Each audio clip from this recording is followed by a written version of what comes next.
Welcome to the Facts versus Feelings podcast. I'm your host, Ryan Detrick, and I'm joined by my co-host, Sonu Varghese. Cutting through the noise in 30 minutes each week with Ryan Detrick, Chief Market Strategist, and Sonu Varghese, VP Global Macro Strategist. Taking out the boring and helping investors focus on what really matters. A quick note before we start the show. Investment advisory services offered through CWM LLC, an SEC-registered investment advisor. Carson Partners, a division of CWM LLC, is a nationwide partnership of advisors. Sonu, were you in Paris the other day? I don't know. Should I have been? There was some. Yes, there were. I wrote it down here. I wish I were.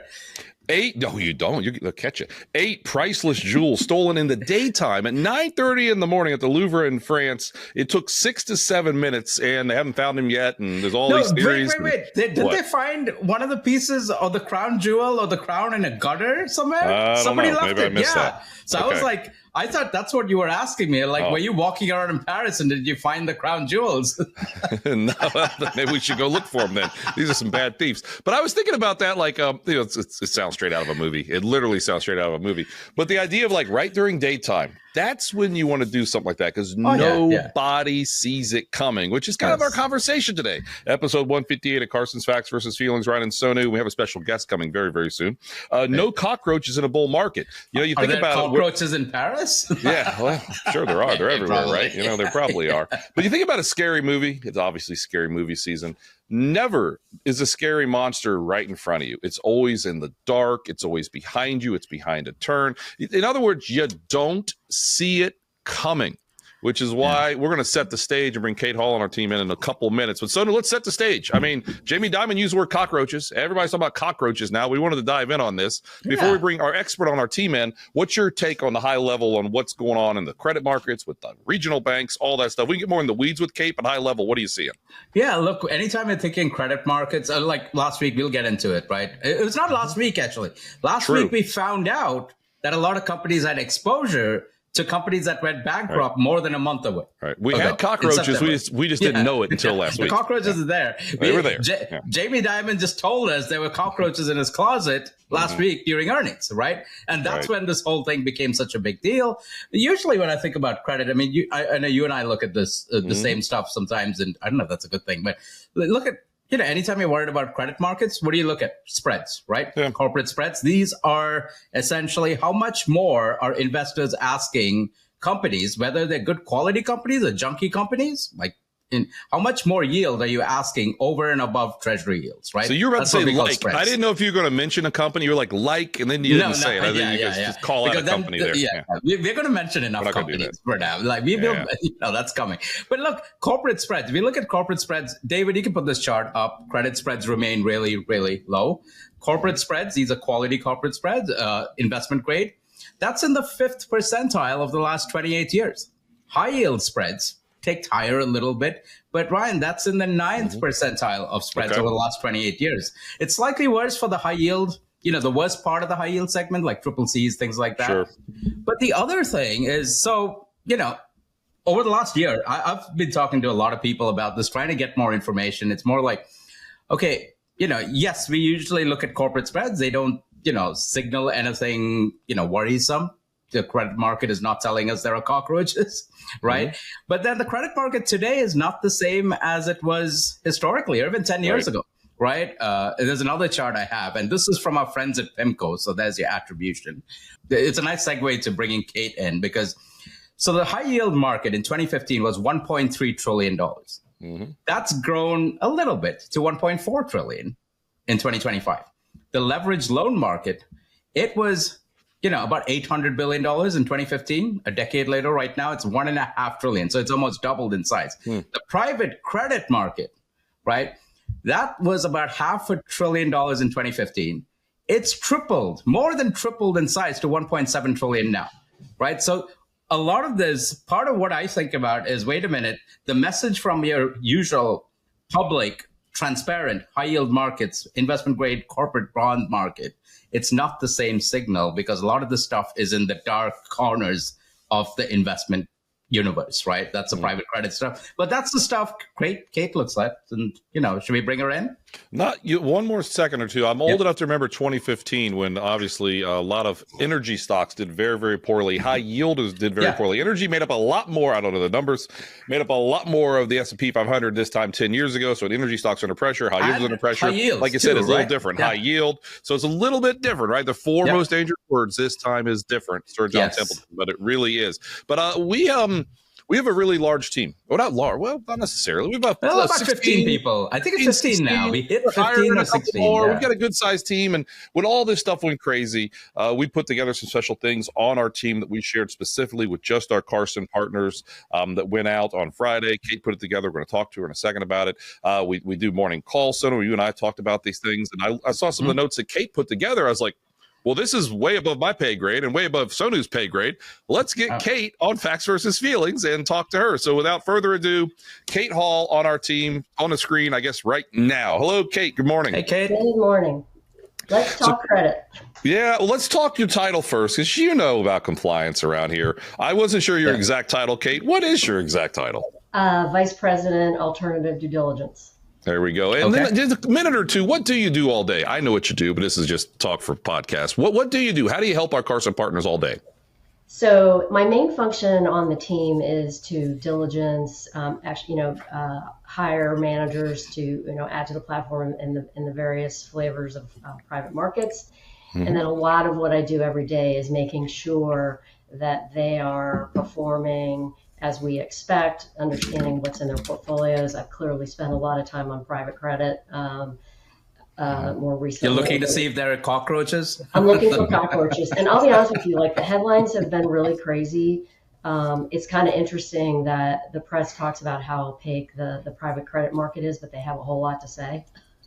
I spent a lot of time making sure that we are invested with the best managers in each of the respective spaces. And I think based on the exposure or lack thereof that our clients have had, particularly to these cockroaches, I'm pretty pleased with kind of the results of, if you looked at due diligence to this date, I think our team has done a pretty good job. Great. Go ahead, Sonu. Oh, he's frozen. Sonu looks frozen. You know what? We don't need him. We do not need Sonu. We'll just do this without him. Oh, there he is. Oh, Sonu, you're back. Frozen too. Yeah. There you go. Oh, yes, you were. Yes. I don't know. Yeah, you're like all pixelated now. Whatever. Whatever. So, I was going to say, hopefully you hear the conversation, Sonu? Go ahead. Yeah. I could hear you. Quick question. Would the private credit managers tell us if there were cockroaches in their closet? It took a month for Jamie Dimon to come and tell us that there were cockroaches. That's because there was an actual earnings call. So he kind of had to tell us. Fifth Third had to tell us in their earnings call that they took a big write-off. But so how do you sort of guard against that? It's almost like I feel like you're asking the fox, are the hens okay? Good question. So basically, everybody involved in this space, from people like me doing due diligence on managers, the asset managers themselves, the rating agencies, the valuation consultants, folks like third-party due diligence, folks like Snyder Kearney, everybody is constantly asking for information. And there are about the portfolios, about the fundamentals, all kinds of things. And so you may not know early that there's an individual name that's going to be a cockroach, but you can see in the fundamentals, like if the ICRs are going down, the interest coverage ratios are going down, there's probably a problem. If the EBITDA is not steady and growing, there's probably a problem. If leverage is getting extended, our managers are at the low end of their range today. If non-accruals start to go up, if defaults start to go up, you've probably got problems. I don't see any of that today in our managers. So I feel like, we've got the cream of the crop who are... And they would tell us, right? And they would, I don't know that they would necessarily tell us before a name's going to blow up, but they would. So okay. I do have a manager that it's a diversified credit fund. It's about 2/3 direct lending or private credit, and we can get into what the definitions of these things are in a moment. Explain that. Explain direct lending versus private credit. Okay, let's do some education just to set the stage. So bank loans or syndicated bank loans, which you've heard about in the news, These are large deals that one lender is probably not going to want to take the risk of on their balance sheet. Okay. Right. And so they get multiple lenders together to form a syndicate. They underwrite the deal. It takes time. It's very expensive. And eventually these deals will go to the secondary market. The secondary market includes the big banks. It includes institutional investors, which could include private credit firms. Our firms typically invest, with one exception, in direct lending deals. Okay, so that's where the bank loans are, and that's what First Brands and Tricolor were underwritten by the banks. And their loans also securitized, right? Broken up into tranches. I do want to bring the credit rating agencies in here, but go on. Okay, so First Brands was financed by syndicated loans and bank facilities. Tricolor was financed, well, first of all, was highly levered, and it was financed by bank warehouses, which are basically short-term funding facilities.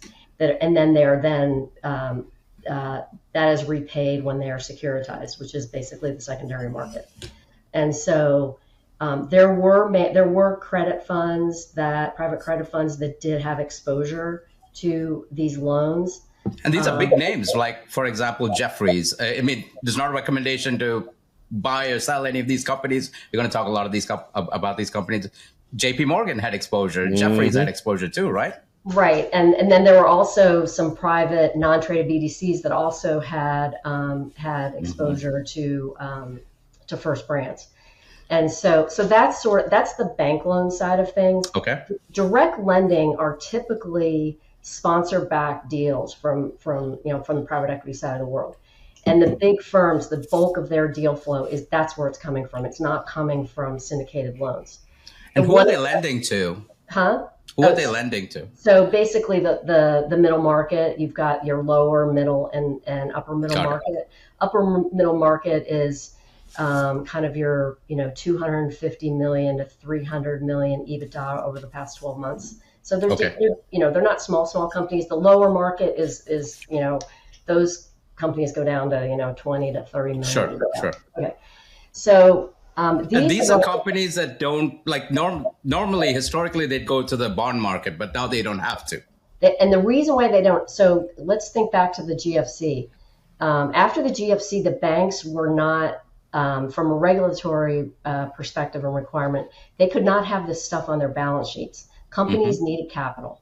And so they turn, that's like kind of the evolution of the private credit market. Interesting. And over time, companies liked the fact that they could privately negotiate these loans with folks like Blackstone and Blue Owl and all the rest of them. They liked the confidentiality that their financials were not being spread all over the public market. They liked certainty of close. And so, it was like the business kind of fed on itself. And so, that's really been the growth of the private credit market.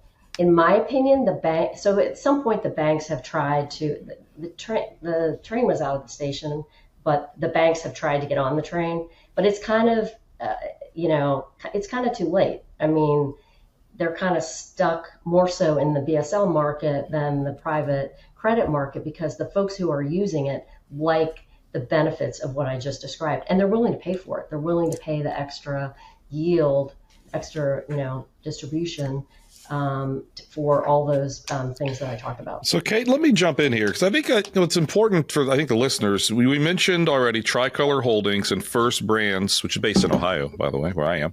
Yes. They were are they the first domino, right? The first domino because then these banks are involved and people are losing money. And is it going to spread? And I saw the word subprime when it came to Tricolor. I just want to read what Bernanke said. Famous quote, March 28th.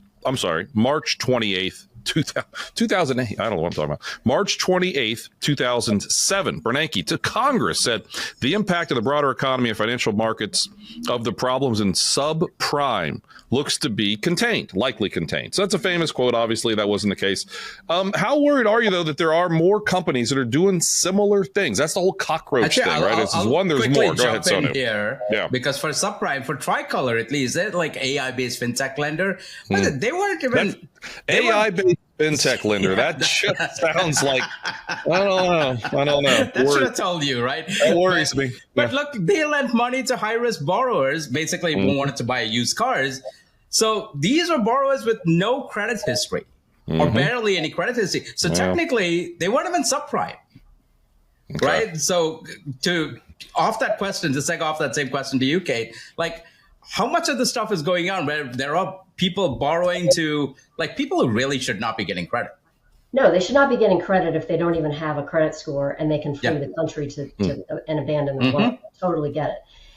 The manager that we have that has a dedicated BSL allocation in their portfolio sold these positions. They started selling them about 18 months ago. And their diligence and monitoring process uncovered that there were worsening trends in their loan book, in Tricolor's loan book, and the whole credit score. They had some down to 600 if they had a credit score at all, and they stopped paying on their loans. And so this firm decided they needed a refi, and they decided not to participate. So I think that what I'm trying to say here is that, am I going to see the underlying fundamentals of every single loan? No. But as you all know, I'm very focused on people and the trust, transparency, and the talent that they have, and in private credit, the longevity. And so I am very comfortable with this manager's process. I've seen it happen where A, I know they're very conservative, and B, they have caught things early because of the monitoring process and the strength of their research team. And they have been able to exit these types of things. All that being said, I cannot guarantee that even the managers that we have are not going to get caught in something. Right. And that's why you want to diversify. Presumably when they're diversified, right? Bingo. They have hundreds of positions in their portfolio. Right. So even if we do get caught with one of them, it's not going to blow up their portfolio. Right. Unless the whole thing is a cockroach. But that's an interesting one. Like, how do you, not for you, because, as you said, you don't go through every loan book, right? And you shouldn't have to. And that's why people due diligence is such a big part, and trust is such a big part of this. Right. But from the lender side, like, how do you guard against fraud, right? And with Tricolor, alleged fraud, I should say, right? Like, they were double pledging collateral, right? They're like, the same used car was used as collateral for multiple loans from multiple lenders. And they were obviously misrepresenting the credit quality of borrowers. I'm just curious, like, we've had Bernie Madoff and Enron. Like, how do you find that stuff? Well, you have to know your companies, first of all, right? You have to know what you're invested in, and you have to, continually be meeting with your companies, asking for information, be able to identify trends. That's what Tricolor did. They saw trends in the data that they were getting from the company. Right. In First Brand's situation, they had off-balance sheet financing, which is kind of not great. They had 2 auditors in a short period of time. And they had a CFO who couldn't answer pretty basic questions about their capital structure. That kind of stuff. Those are early warning signs. Yeah. Those are early warning signs, right? Let me just jump in just for a second, Kate. It's like when they asked Madoff about his covered call strategy, is making 300 basis points when everybody else is. He goes, I can't talk about it. It's proprietary. That might have been a warning sign. Proprietary, that word can be a definite warning sign. Oh, yeah. Well, Kate, listen, we want to be respectful of your time. Maybe 1 or 2 more, Sonu. Sure. Yeah, can I bring the credit? You can tell me, like, how big of a role credit rating agencies play here. And I'll give the example of Tricolor. The last securitization of the loan they took on their books, or I guess off balance sheet, whatever, right? It was worth $217 million. That was in June. So it wasn't like last year or anything like that. It was in June. Then the credit rating agencies step in, S&P Global, again, not a recommendation, but S&P Global is not like some basement shop or anything like that. Presumably they have good analysts, right? They come in, they rate 6 slices of this asset-backed security. Of course, the assets are these used cars, right? So the top 4 of these 6 slices rated investment grade. So out of 217 million, that was about 190 million. So about 87% of that securitized loan. Then the 2 lower rated slices, about 13%. Obviously, expecting those to eat up the first losses. They're protecting the higher rated slices. This is going back to the great financial crisis, giving me recollections of that. And then on September 12th, So this is 2 days after. September 10th, Tricolor filed in bankruptcy court, I think Chapter 7. And then S&P Global 2 days later says, oh, we're putting all these bonds, even the investment grade ones, on credit watch with negative implications, right? So they completely missed this whole thing. You don't say. You don't say. Yeah. But how many times have the rating agencies missed things? Yeah, that's what I'm worried about. Well. And I don't disagree with that worry, but that's why you have to have managers that understand how to deal with this stuff. I mean, thankfully, we don't have in our client portfolios, we don't have a lot of BSL. We have one manager that has maybe forget the exact number, let's call it 15% to BSL. The rest of our managers are in direct lending positions where they're interacting, one-on-one with the companies and keeping track of their financials and such.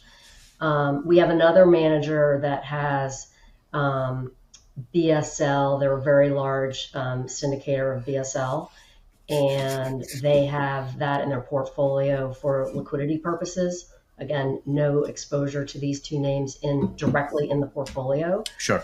And so, I'm pretty pleased where we are, because we kind of avoided, these issues. However, that does not stop the need for intense scrutiny on what we do own. I think everybody out there, there has been a ton of press, and it just reinforces the need for constant evaluation, monitoring, due diligence. Period. No. Well said. And again, I know our Carson partners know all about Kate. And if you're a financial advisor listening, these are why our investment research team is one of the best in the industry. Yes, Sonu and I are out there doing our thing, but we have people like Kate who are spending all day going through this, that are thinking about these things, thinking about the cockroaches before they're out there, thinking about managing real money and how we're telling people to invest and how we're doing things. And obviously it's been working out. No, we don't have all the answers, but we watch this stuff every day. And Kate, we thank you very, very much for joining us this morning. You're down in Texas, right? Where are you right now? Yes, I am in Bryan College Station. Okay. Nice. And a new home, so no cockroaches. I mean, I must say, ever since this thing came up, I'm scared of cockroaches. Huh? Go ahead. Ever since this thing came up, I've been... Sorry, go ahead. We actually had a cockroach run in the other night, but... Oh, God. Oh, wow. That's Texas. I'm terrified of these things, I should say. I shouldn't be, but it always comes out of the blue, right? It comes out where you don't expect it. And you never want cockroaches in my house. And there's always more. Seen one, but, Well, all right. Anyway, well, Kate. Thank you, Kate. Thank you, Kate. We'll chat soon. Bye-bye. Take care. Bye-bye. Thanks. All right. Well, that was great, Sonu. Kate's awesome. So thank you to Kate on our team for joining us there for a little bit. We've got, about 25 minutes or so. What else you want to talk about? You want to talk a little more about some of that stuff? What do you want to do? I want to bring it up to markets, right? Because, you and I are sort of maybe you more than me, but I'm also a message of the markets person. And we'll talk about gold and what message gold is sending. But, you look at a lot of these companies invested in the alternative asset managers. They're they have private credit and private equity and all this. So we're talking, again, none of this is a recommendation. Blackstone, Apollo, Ares, Blue Owl. You look at the chart, these are publicly traded companies, right? And there are two ways to go about this stuff. One is, you can invest in the individual funds, right? The private credit funds, the private equity funds, private real estate. And the other part is, maybe you can get part of the action of being the general partner, right? The management company itself, right? And invest in these companies as a shareholder. But the stocks, Ryan, have just collapsed over the last 4 weeks. This is just 1 month, right? The market's telling us that, I don't know, it looks like there's a problem in this stuff. Financials, if you look at the XLF ETF, that's down about 3.5% over the last month. Blackstone is down 17%. Right. Apollo is down 15%. Ares is down 23%. Blue Owl is down 15%. I'm looking at this stuff, and I do think, from everything I've read, everything I've talked to with Kate, this stuff with Tricolor and First Brand seems very idiosyncratic. Yes. I don't think there's a bigger problem the consumer's in trouble or households are in trouble. I think this is just you had lenders who were probably, let's just say it, too greedy, right? And then because they were looking for more yield, they went into dark, troublesome corners and then cut corners literally, right? So that's what happened. But then I'm looking at, how markets are treating the stocks of these big private credit companies, private equity, these asset management firms. And I don't know, things don't look great. I don't know what to make of it. I'm curious what your thoughts are. Well, let's see. Here's a good quote by Charlie Munger. There are only 3 ways a smart person can go broke: liquor, ladies, and leverage. So, I think we're talking about the third one. So Charlie Munger, he's just so funny.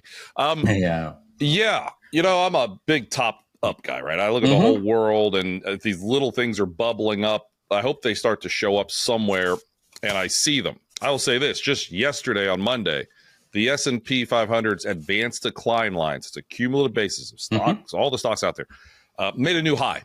All right. So breadth leads price. By no means am I ignoring some of those names you just listed and some of the weakness. I mean, literally a week ago, maybe the last 2 weeks, I've been talking about some of the weakness we've seen in home builders. Honestly, some of the weakness we've seen in high yield. Maybe high yield was sniffing this out before, but I was talking about cockroaches. And then that part of it, I know insurance companies, Jeff DeGraff, big fan of Jeff, he's noted over at RenMac, noted some of the weakness in insurance companies. But so I do want to, as always, play devil's advocate. We'll talk about earnings and things, but these are some of the big banks and how much they beat by. So I know we're talking about a small pocket of financials, but at least the big banks are still strong. Bank of America made $1.06, expected to make 95 cents a share. Morgan Stanley, $2.80 versus $2.10. JP Morgan made nearly $6 versus $4.85. Goldman, $12.25 versus $11.03. What is, I can't read my own writing. Travelers, $8.14 versus expected $6.39. Wells Fargo, $1.66 versus $1.55. On the revenue side, Citigroup revenue was $22.1 billion versus $21.1 billion. And all those companies I just mentioned also beat significantly. And then you look at FactSet, right? This time 2 weeks ago, financial earnings are expected to be up in the third quarter 11.4% year over year. As of last Friday, I don't know if it's moved a little bit this week, but as of last Friday, that jumped to 18.2%. Now, the clear, honest answer, last week, XLF financials were flat. Everything else was higher because maybe some of this is out there. Maybe, well, you made the chart. We shared it in our Monday morning outlook. You made the performance. I totally forgot that. I even mentioned it to you. Thanks for listening to me. Anyway, I know it's all right. No, but I mean, so listen, maybe it's sell the news, but I see that from the big bank. I think it's like we talked before about healthcare. You can peel back the onion on healthcare. You've got biotechs over here, and you've got boring drug companies over here. When it comes to financials, maybe we're starting to see more dichotomy where you probably want to be in the large money center, large super banks that are doing well. Because when I say I like financials, that's what I mean. But I haven't been too warm and fuzzy on regional banks, which have been weakening. And then some of the other names you just mentioned. So I just gave a long answer. Maybe I didn't even give an answer, but I think it's just overall, there's always cracks out there and worries. Is this the first cockroach? Is this the first domino? Maybe. We're going to keep watching it. But here's the thing. We're all watching it now. I'm old enough to remember, other times everybody kind of ignored things. Maybe, anyway, I don't know. What else would I add there? No, I'll just say, just going by bank earnings. One thing when bank earnings comes up, I mean, obviously, I don't really dig into how much, they made and things like that. Are they okay? One thing I do look at is provisions for loan losses and charge-off rates, right? And that doesn't look too bad. So again, going back to what I was saying, I don't see any of this as a sign of stress amongst consumers right now. And even on the lending side of things, I mean, Tricolor, First Brands, they look like kind of idiosyncratic failures rather than something that's happening more generally. I mean, that's basically what Kate was saying. But I think concentration and complexity are a risk here, right? And we've been addressing that concentration thing for, a year now, saying, when in doubt, diversify it out. Yes, we give Grant credit for that. He claims he didn't say Grant Engelbart on our team, but I like that. I mean, that's the truth. Again, what was in the news, we kind of gently touched on this with Kate, but Zion last Thursday Zion's Bank fell 13% because they took a $50 million charge off due to bad loans. Then you had Western Alliance Bank around the same time drop 10% that day, and they said they actually had to sue somebody to recover $100 million because it was fraud, and they had some bad loans also, and this and that. Then Fifth Third, Cincinnati-based, my hometown, they came on Friday and kind of saved the day, said, no, it's not that bad. So, I mean, again, we all remember, well, maybe the regional bank crisis of March of 2023. For maybe a week, there was pure panic in the air. The Fed backstopped some things. You can say whatever it was, but the market took it in stride. And around that time is when we actually added gold, because when in doubt, that's a good segue. We said, exactly like I did that. I've done 100 and how many of these have I done? 100 and what? What is this? 158 of them. But we said, well, we're not sure if the regional bank crisis is truly going to get worse. As we said on this podcast time and time again, we didn't think it would. We thought it's still a bull market, but hey, maybe buy some gold. So you want to segue to gold, which actually is down today. I didn't know it could go lower. I mean, it's the Tuesday first morning, time, it's down. I think both of us are probably feeling the same way, that it's sort of like, phew, like a bit of a relief. Yes, it's down. Stop going up. Don't be 5,000 by the time people listen to this, Yeah. Exactly. Yeah. Like, it's the first time I feel like something in the portfolio, I'm like glad it's not going crazy anymore. Yeah, it's true. But look, gold's up, but 60% plus over this year. Yeah. Best year since 1979. 1979, it did 127%. So why is gold going up? I think simple answer is momentum. Stuff that goes up tend to continue to go up because, that's just the way markets work, right? I mean, I'm a momentum guy. I think you are too. I mean, you look at price trends and things like that, and seasonality as well.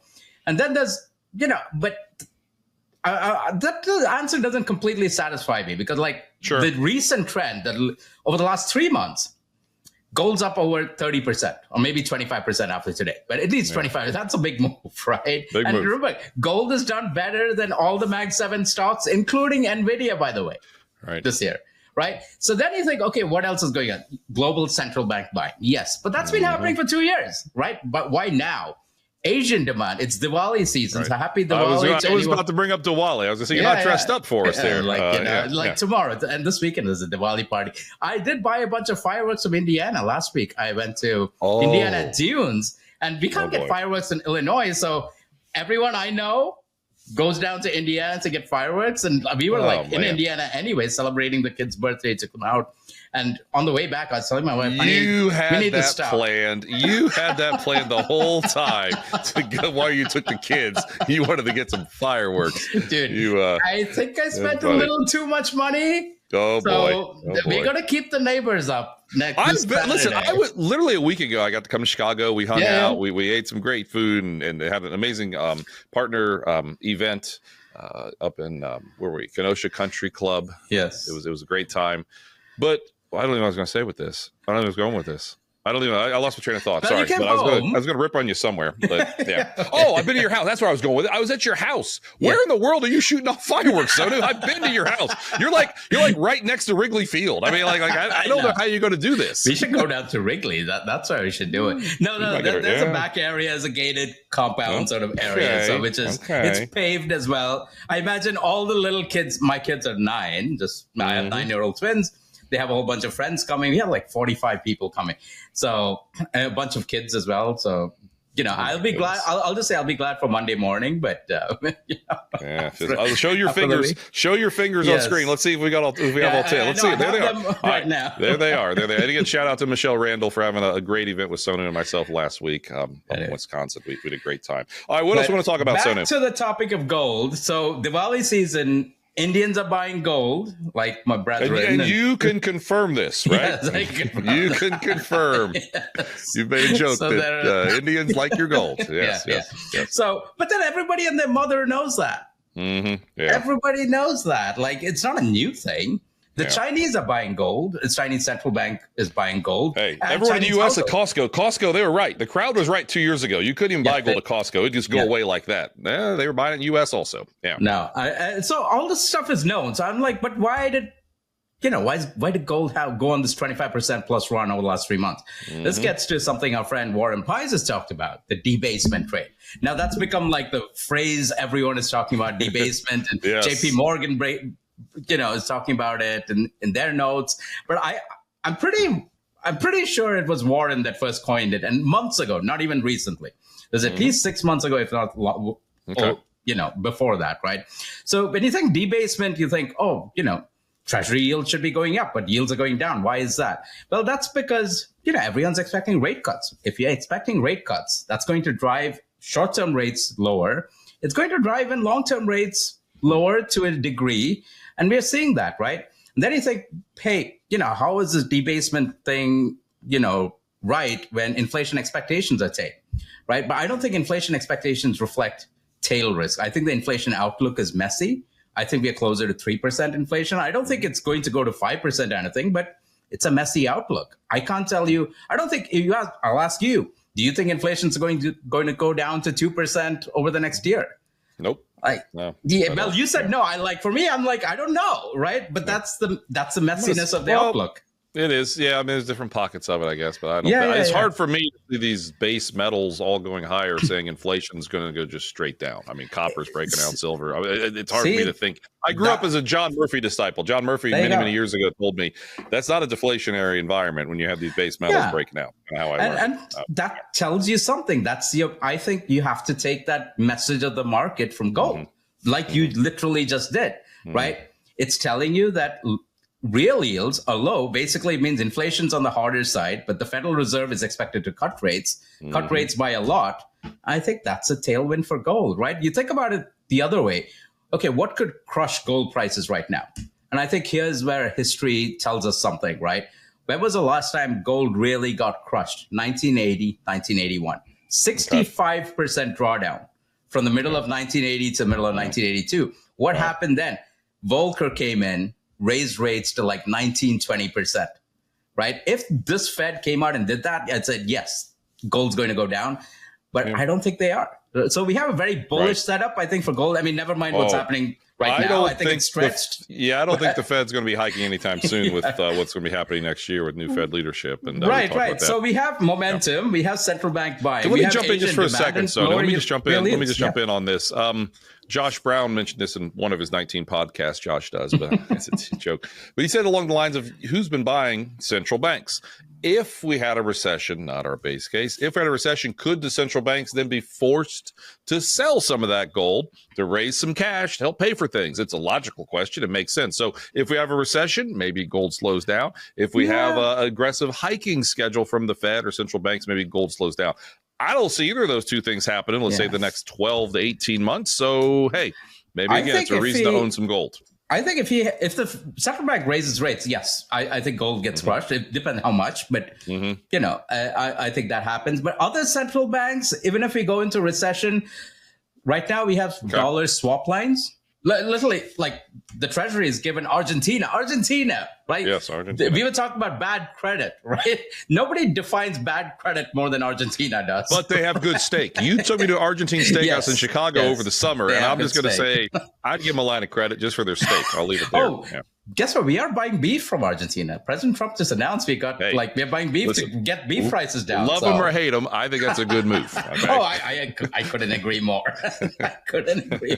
But look, we're giving a $20 billion swap line, basically, without getting into the nitty gritty of it. The Argentine Central Bank has access to dollars. Where do we go? What's the name of it? Let's see that restaurant shout out. What was it, Argentina? Where'd you take me? The Argentine Steakhouse? Or we'll look it up. El Shea. El Shea, yeah.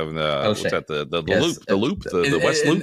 West Loop. Yeah. Yes, boy. Oh, that was good. El Shea. I'm getting hungry thinking about that one. That was a good one. I should go back. Next time you're in town. No, there are a couple other places that I want to try as well. So, diversify. We have to diversify. Yes, all right. Yes. Listen, anyway, that's a gold story. Good stuff. So let's a couple more things I wanted to hit on. 1987 crash, October 19th, 87. That was 38 years ago this past Sunday, Sonu. The Dow dropped 22.6% in one day. Well, I jokingly say to this day, no one really knows why. I mean, there are reasons, there are theories. My theory is as simple as you're up 45% for the year in August. You're up 400% off the 82 lows. That's a stretched rubber band. The market was cracking 2 or 3 weeks before. We had a new Fed chairperson. He started to hike rates, all these different things. The market was just due. But the reality is that was the worst day in the since 1896 when the Dow started trading. So however many 100-something years that is. Again, stocks were up in 87. I don't think most people realize that. Only up 2%. I get it. But you look at the 80s. 80s was a roaring bull market. 87, up 2%. Catch your breath. Okay. What's that, the annual return? The full year return, 2%? Full year return was 2%. 2%. Wow. So again, if all you look back, and then you look at the long-term charts, and I share them.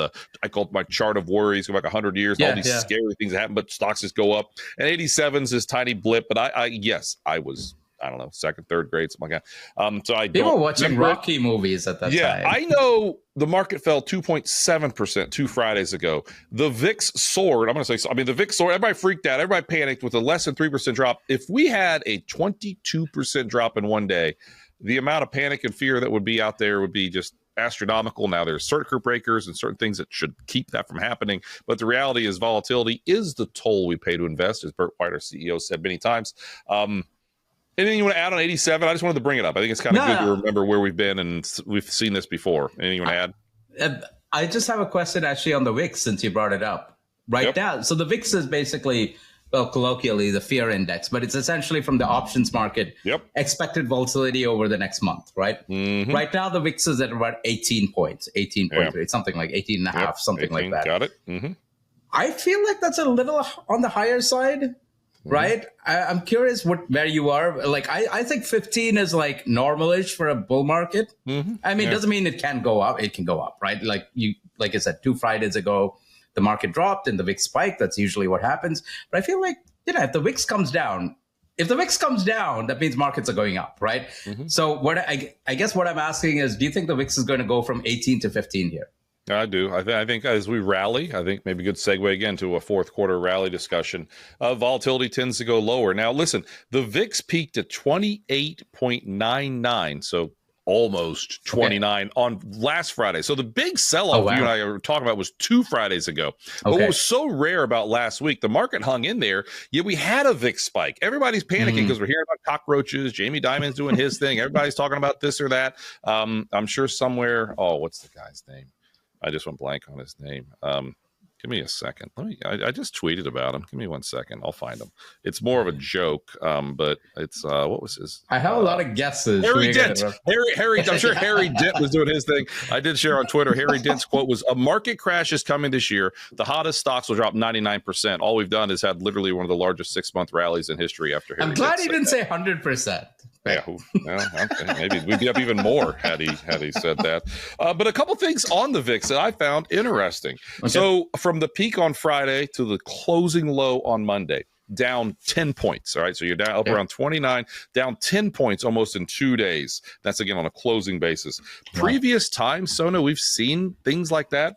May 2010 after the flash crash, August 2011 after the U.S. debt downgrade, August 2015 after China devalued the yuan and the markets went crazy, February of 18, March of 2020, June of 20, May of 21, February of 22, August of 24 after the yen carry trade unwind, April of this year after the Liberation Day. And now some of those dates might ring a bell because they were after big sell-offs, big fear. And then it's almost like the VIX, when it implodes, volatility implodes, gives the all clear signal.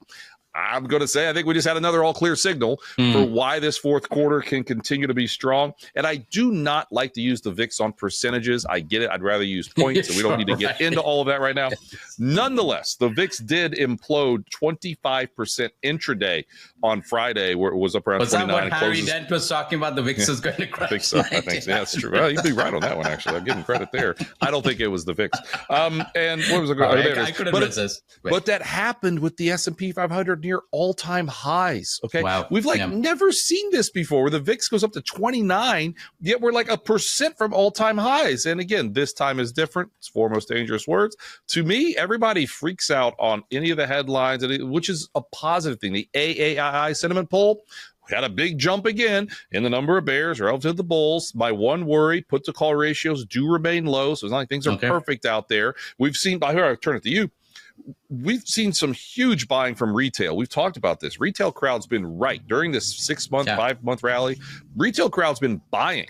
Hedge funds, institutions keep telling you how bad it is. We saw huge buying over the last couple of weeks from the retail crowd. I think Citadel did some data on this that showed some things like this. But the reality, you had a chart on that we shared recently. Yeah, somewhere I shared one on the. You keep talking. I'll see if I can find it. Maybe I can find it too. Let's see here. On both of it, you have two people. We do have The Economist tells us the coming debt emergency. Okay, that's literally this week. This is the same magazine that in March had President Trump literally lighting money on fire. That was the cover in March. President Trump lighting money on fire. Okay, so from a contrarian point of view, that's good. Oh, one more. Friend Tom Lee pointed this out, but it was out there, Bloomberg data, but Tom pointed it out. Only 22%, and we can share this chart now, David. Only 22% of active fund managers are beating the market this year. Okay, that's like the lowest number. One of them? Yeah, well, I bet he is. Oh boy, I bet he is. No recommendation, by the way, but I think he is. Yeah, but only 22%. That's like the lowest in 2.5 decades. All right, so you think to yourself, what does that mean? Well, I think it probably means any weakness, any volatility is going to be bought in a hurry, because these majority of active fund managers are way behind. Why are they way behind? Because they drank the Kool-Aid way back in April when everybody told you it's a recession. Everybody tell you how bad it's going to be. You got guys telling you stocks are going to go 99%, you down 99%. You got magazines literally showing President Trump lighting money on fire. I mean, we pushed back against this stuff repeatedly. We took body shots. We took arrows. People hated it when we said, it's not as bad as they're telling you. And now here we are, literally, by the time people listen to this, might be back at all-time highs in the U.S. I don't know. We're close. Did you find whatever you were looking for? What were you looking for? No, I didn't. I swear I saw you sharing that chart somewhere. I couldn't find it. Sorry. Oh, what? No, here. It was in our morning call. It was Bank of America. That's what it is. Yeah, B of A. They showed again a record by the dip, according to them, for stocks with the fifth largest in history inflow. So it wasn't like the largest ever, but on a down week, people just bought hand over fist, according to those in our. That is worked. That was in our. And again, the stuff Sonu and I are talking about, literally a lot of this comes from the stuff we share with our Carson partners, and there's a lot we don't share. Believe me, we manage a lot of money. Kate was I love what Kate was doing. She was kind of peeling back a little bit, the Wizard of Oz, showing kind of how we think about things when we manage money, because you and I don't like to always. We're not giving that away. We're talking big picture here, but we manage money. We manage $6.5 billion, and majority of our portfolios, majority of our models have outperformed their benchmarks, outperformed our peers. There are research shops with 100 times larger teams than us.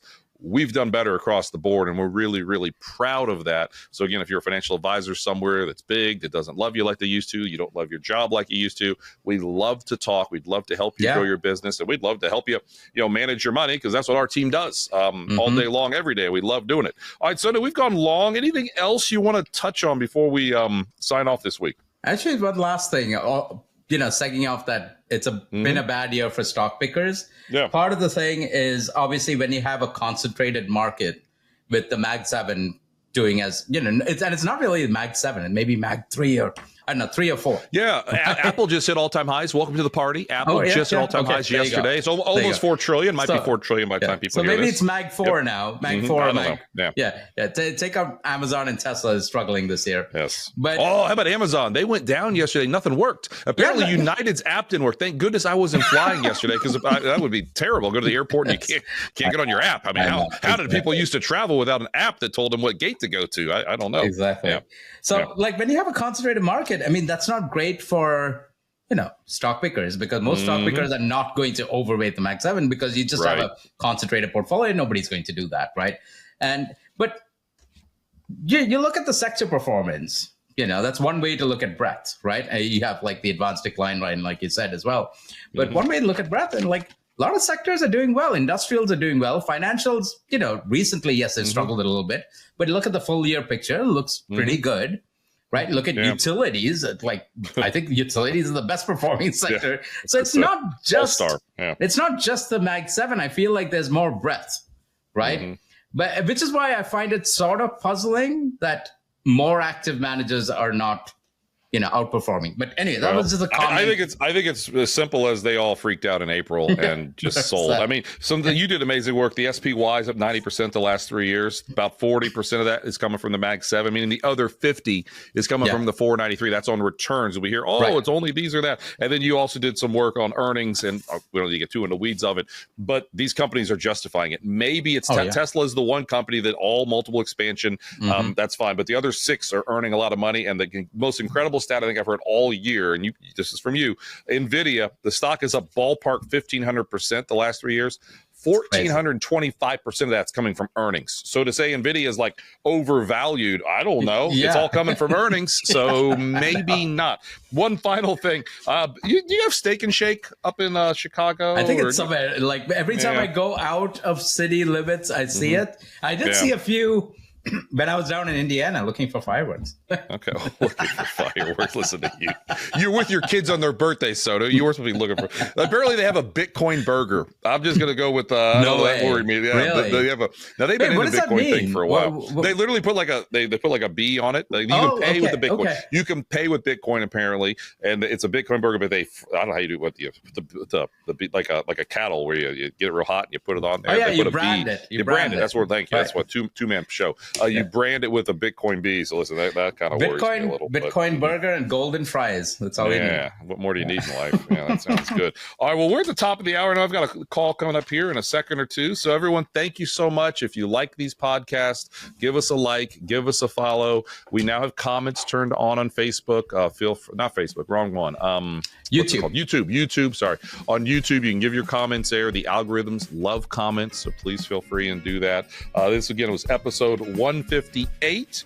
No cockroaches in a bull market. Special thanks to Kate Hall on our team for joining, talking about some things that I thought was really enlightening, and that's what Kate does all day. And that's again another example of the Carson Investment Research team, the incredible team we have put together, that we're doing a lot of hard work out front and behind the scenes every single day to help our Carson partners grow. And as we mentioned before, we just hit $50 billion of AUM, something we're really, really proud of. See everybody next week. Take care. Thank you. Thank you. Information provided on Facts versus Feelings with Sonu Varghese and Ryan Detrick are for general information only and are not intended to provide specific advice or recommendations for any individual. The statements and opinions of show guests may not be reflective of CWM, LLC, or its affiliates. Past performance is no guarantee of future results. All indices are unmanaged and may not be invested in directly. Investing involves risk, including possible loss of principal. No strategy assures success or protects against loss. To determine what may be appropriate for you, consult with your attorney, accountant, financial or tax advisor prior to investing. Guests on Facts versus Feelings are not affiliated with CWM, LLC.